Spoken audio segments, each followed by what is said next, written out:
New Jalpaiguri স্টেশনে উদ্ধার ৫৬ জন যুবতী। পাটনাগামী ক্যাপিটাল এক্সপ্রেস থেকে উদ্ধার, আটক করা হয়েছে দুজনকে।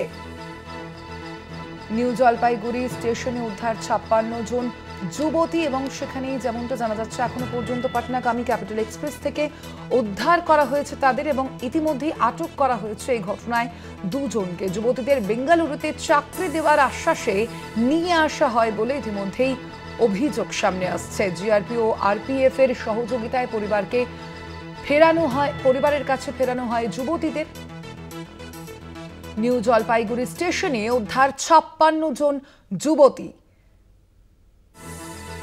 পাটনাগামী ক্যাপিটাল এক্সপ্রেস থেকে উদ্ধার করা হয় তাদের এবং এই ঘটনায় এখনো পর্যন্ত আটক করা হয়েছে দুজনকে বলে জানা যাচ্ছে। যুবতীদের বেঙ্গালুরুতে চাকরি দেওয়ার আশ্বাসে নিয়ে আসা হয় বলেই অভিযোগ। জিআরপি ও আরপিএফ এর সহযোগিতায় পরিবারকে ফেরানো হয় সেই যুবতীদের।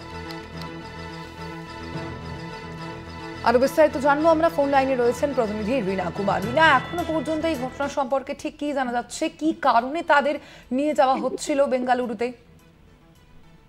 একেবারে দেখো, যে ঘটনা ঘটেছে সেখানে কিন্তু গতকাল রাতে রেল পুলিশের কাছে গোপন সূত্রে খবরের ভিত্তিতে তারা যে রয়েছে এনজিপি স্টেশনে, সেখানে রেলের যে ট্রেন রয়েছে সেখানে কিন্তু তল্লাশি চালায় তারা এবং সেখানে সেই ৫৬ জন যুবতীকে তারা দেখতে পায় এবং তাদের কাছে টিকিট চাইলে সে সময় কিন্তু কোনো যুবতীর কাছে টিকিট ছিল না, তবে প্রত্যেকের হাতে যে কোচ নম্বর, সেই কোচ নম্বর কিন্তু লেখা ছিল হাতের ওপর এবং এরপরেই সন্দেহ জাগে পুলিশের মনে এবং তারপরেই পুরো ঘটনা নিয়ে কিন্তু জিজ্ঞাসাবাদ করা হলে সেই যুবতীরা জানান যে তাদেরকে ব্যাঙ্গালোরের একটি বেসরকারি সংস্থাতে কাজ দেওয়ার কথা জানানো হয়েছে এবং এরপরেই কিন্তু দুজন ব্যক্তির নাম উঠে আসে। তাদের মধ্যে একজন শিলিগুড়ির মহিলা এবং আরেকজন কিন্তু কলকাতার বাসিন্দা। এই দুই জনের নাম কিন্তু উঠে আসে পুরো ঘটনায় এবং এরপরেই জানা যায় তারাও সেই ট্রেনেই রয়েছে এবং ঘটনার পরেই তাদের দুজনকে আটক করে রেল পুলিশ এবং তাদেরকে জিজ্ঞাসাবাদ করলে তাদের কথাতে অসঙ্গতি ধরা পড়ে এবং কোথায় ব্যাঙ্গালোরের কোথায় তাদেরকে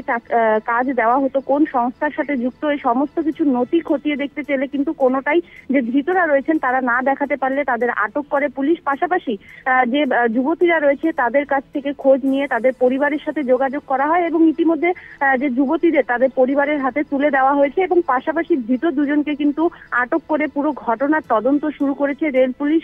কারা এই দুজন ব্যক্তি এবং এই পুরো চক্রের সাথে আরো কেউ জড়িত রয়েছে কিনা পুরোটাই কিন্তু তদন্ত সাপেক্ষ।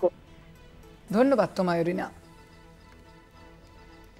আপনাদের জানিয়ে রাখি, জিআরপি ও আরপিএফ এর সহযোগিতায় ইতিমধ্যে সেই ৫৬ জন যুবতীকে তাদের পরিবারের কাছে পাঠানো হয়েছে এবং যেমনটা জানা যাচ্ছে এই ঘটনায় এখনো পর্যন্ত আটক করা হয়েছে দুজনকে।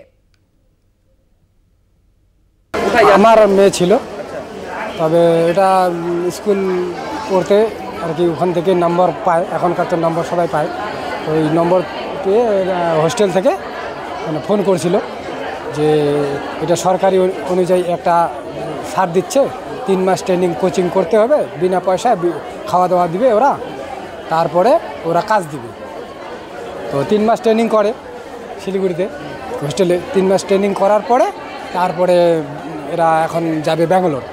এখানে কি করতে আসলে? এখানে আমরা যে ব্যাঙ্গালোর যাচ্ছি, ট্রেনে উঠছি, ওঠার পরে এখানকে আরপিএফগুলো নামিয়ে দিছে।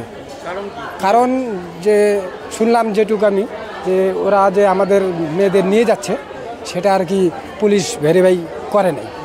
এর আগে ওরা আবার এক ব্যাচ নিয়ে গেছিলো, সেটা করছিল, হয়তো ওরা চলে গেছে, কিন্তু এবারে ওরা করে।